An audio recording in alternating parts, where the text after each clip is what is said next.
What's up everyone, and today I'm bringing a deck profile on my Cosmos. Now Cosmo is a very interesting deck that is I actually just recently found this out, but it's kind of a reference to both the Wizard of Oz and Star Wars. Star Wars I kind of already got, but I never thought of the Wizard of Oz. But anyway, without further ado, let's get right into it. Now first off, I do want to mention Cosmo is definitely a harder deck to play.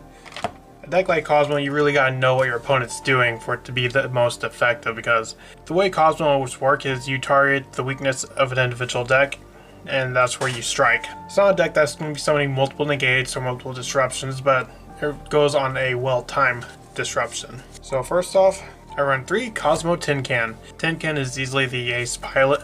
As a quick effect, you can banish this card to special summon one level 2 or higher Cosmo monster from your hand. All the pilots have an effect to banish themselves to special summon a Cosmo monster with a higher level from the hand. And Tin Can has an additional effect to once per turn during the end phase, you pay 500 line points. Reveal 3 Cosmo cards with different names from your deck. Your opponent randomly picks one for you to add to your hand, and the rest go to grave. So if you don't have any of the ships, no problem. You can just reveal a Dark Destroyer, Slip Rider, and Eclipse, and you're guaranteed to have a ship. I also run 2 Cosmo Strawman. Strawman, same thing, same first effect as the Tin Can, to where you can banish it to summon a level 3 or higher Cosmo monster. And like I said, all the pilots are going to have that effect. But additionally, it has an additional effect to where you can pay 500 life points, then target one of your banished Cosmo monsters, special summon it.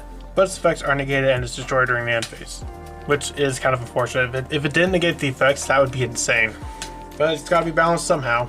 Next, I run the 1 Farm Girl. Honestly, I like Farm Girl, and if you're on second, Farm Girl is definitely going to be the one you want, but going first is the weaker of the 3. During either player's turn, well, it's got the same first effect, but the second effect is when this card inflicts battle damage to your opponent, you can pay 500 life points, add 1 Cosmo card from your deck to your hand.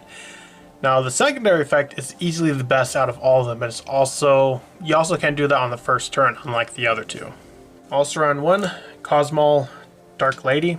So, Dark Lady is really cool, is that its on-field effect. Once per turn, you can pay 1,000 life points, or when another monster's effect is activated, quick effect, you pay 1,000 life points to get the activation if you do destroy it.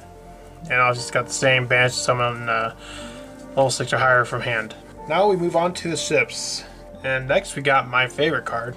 Well, not my favorite card of all time, but it's my favorite card in the deck.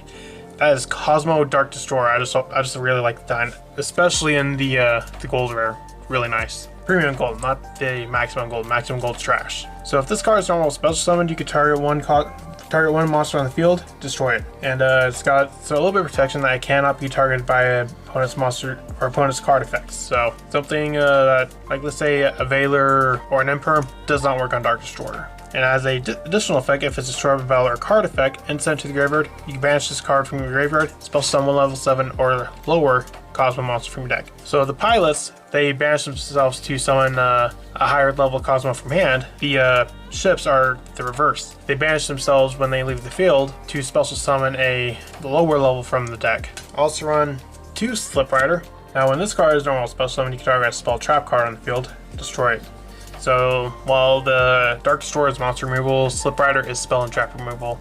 Dark Destroyer obviously is going to be the better of the 2, because considering some decks, do they care about Slip Rider? No. But the cool thing is you can also, this just requires a spell trap card on the field, so you can even destroy your own floodgates with it. Next, I run 1 Dark Eclipse. Dark Eclipser is nice. It's the highest level of all the Cosmos you run. It cannot be targeted by opponent's card effects, and during either player's turn when a trap card is activated, you can banish 1 Cosmo monster from your graveyard. You get the activation if you do destroy it. And same with all the ships.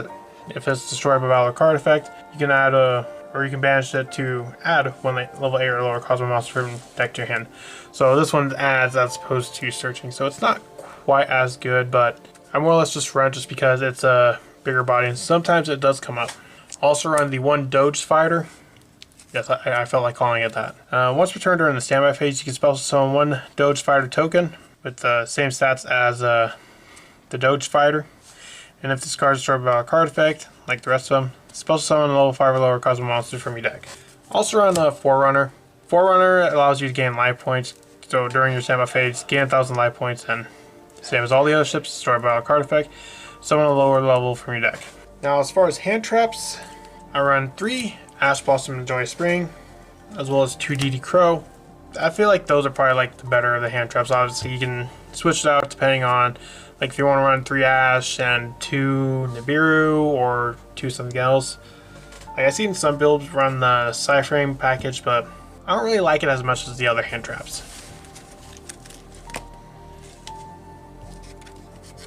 Moving on to the spells. I run 3 Cosmo Town. Cosmo Town's cool, it's got a couple effects. The first one is once per turn you can target one of your banished Cosmo monsters. Return to the hand, and if you do, lose life points equal to that monster's original attack.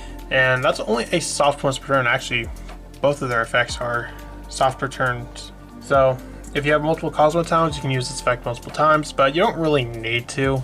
The first effect is probably the better of the effect, because you can just, every time you banish the Cosmo monster, you can just keep getting it back, so that's definitely really good. It allows you to continue on with your plays. And the secondary effect can also fix a hand, like for example, if you're in a scenario where you have like too many of the pilots or too many of the ships, you can shuffle them back to get the same amount. Next, I run 3 Emergency Teleport. All the pilots are psychic. I honestly don't know why. Like the ships are machine, which makes sense, but why are the pilots psychic? I don't really get it. What's psychic about a tin can? But no, they're all psychic, and Strawman, Farm Girl, and Tin Can are all level 3 and lower, so it works with any of those. So that's definitely something you want to run. I also run 3 Pot of Prosperity. Well, yes, it can conflict with the secondary effect of Cosmo Town. You're going to use Prosperity over the Cosmo Town, more or less, because if you don't see a starter, then this deck is going to struggle. Like if you don't see either the Emergency Teleport or any of your copies of Farm Girl, Strawman, and Tin Can, you don't really have any plays. But at least with Prosperity, you can dig until you get to at least one of those cards. If you have one of those cards in the ship, you're in a good spot. Also run one Called by the Grave, because you definitely don't want to get hand trapped. We went on to traps, and we do run some. Now, I run a lower trap count in comparison to most builds, because most builds, they go like a full-on trap build, but I just don't really think that's good, because going second, those traps are not going to help you. So, I run 3 Skill Drain. Now, the Cosmos, the pilots, they banish themselves as costs, so they're not affected by Skill Drain. And the ships, they banish in the grave. So again, not affected by Skill Drain.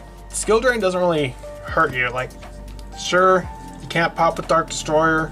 Sure, if you inflict battle with Farm Girl, you can't search. But to be honest, none of that really matters, because against most decks, Skill Drain is going to force you into a, which Cosmo is good at.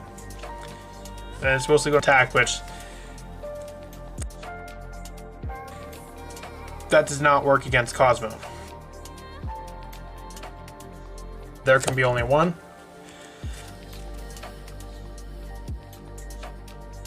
Your own floodgates. This is a good reason why. You can't have like multiple ships or multiple pilots on the field. What we're trying to do is we're trying to force our opponent into a. So, Skill Drain there can be only. Next, I run 3 copies of. Thing with the Cosmo ships, destroyed by a battle or card effect. That includes your own. So like some other cards that I was also running was like Raigeki and Dark Hole.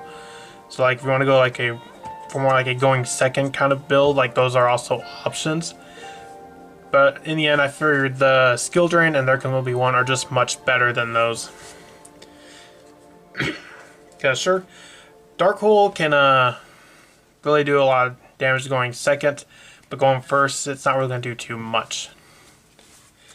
And lastly, I run 3 Infinite Impermanents. Moving on to the extra deck. To be honest, the extra deck really does not matter, because in all the practice with this deck, I don't think I've really even used it once. Like your extra deck's not really going to come up too much, because you don't really summon a whole lot. But just in case you do, I run the 1 Lyreless Assembled Nightingale, 1 Downer Magician, Slip Rod is level 5, so we can go Nova into Infinity. Then we got the Dark Destroyers, which are our level 8s for a Dinkier Suit and Hope Harbinger. And also run 2 Zeus, because, you know, Zeus can be pretty good in a grindy game, which is what the Cosmos go for. Now I run 1 Dark, 1 Unicorn, and 1 Access Code to help close games out. So Dark, if you run against any deck that runs Dark types, which most do, you can just go into Dark, then use the effect, summon a monster, then go into Unicorn. And if you have another monster, talk her for game. Now the rest are just actually Super Poly targets, because I would run Super Poly on the side. While you didn't see it in the main deck, it would definitely be a side deck option. So I'd run Garura, Mud Dragon of the Swamp, Starting Venom Fusion Dragon, and Predaplant Dragos Tapilia. And yep, that's it for my extract. So what do you think of Cosmo? Do you think it's pretty good? Do you think it's definitely got potential? I definitely think it can get wins, and you probably definitely win locals with it. So let me know in the comments, and I'll see you in the next video I make. Bye.